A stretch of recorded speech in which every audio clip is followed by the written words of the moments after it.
Ci siamo. Nella settimana di Ferragosto prende il via la vendemmia 2018 con le uve spumantizie Chardonnay e Pinot per inaugurare un raccolto che secondo gli esperti dovrebbe riportare la produzione vinicola del Veneto ai livelli eccelsi del 2016. Questa è la previsione a cura di Veneto Agricoltura e Regione Veneto, che ricordano le poco propizie condizioni meteorologiche del 2017. Rispetto all'anno scorso, dove l'annata vitivinicola è stata un po' funestata dai eventi climatici come la siccità e le gelate tardive, quest'anno invece la stagione è stata una stagione dal punto di vista climatico molto buona e quindi abbiamo delle previsioni buone anche sulla produzione, in cui il Veneto, con le sue 30.700 imprese vitivinicole e i suoi quasi 100.000 ettari a vigneto, si conferma la prima regione per produzione vitivinicola d'Italia con più del 35%, e anche per l'export. Ricordo a tutti che noi siamo la quarta nazione al mondo come Veneto per export di vino, e quindi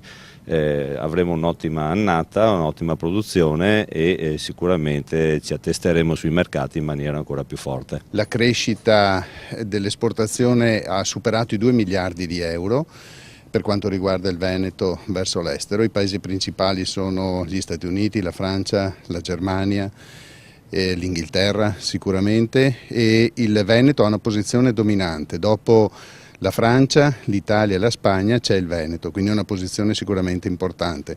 Quest'anno, visto che le produzioni dovrebbero essere sicuramente più importanti rispetto all'anno scorso, contiamo anche di fare meglio. 13 milioni di quintali di vino è la quantità vendemmiale prevista quest'anno. Il Veneto punta a crescere ancora, proponendosi quale territorio virtuoso dove l'eccellenza risulta ora più equamente distribuita dal punto di vista geografico, visto l'eccelso livello qualitativo raggiunto da aree, vedi i Colli Euganei, che hanno compiuto passi da gigante nell'ultimo ventennio.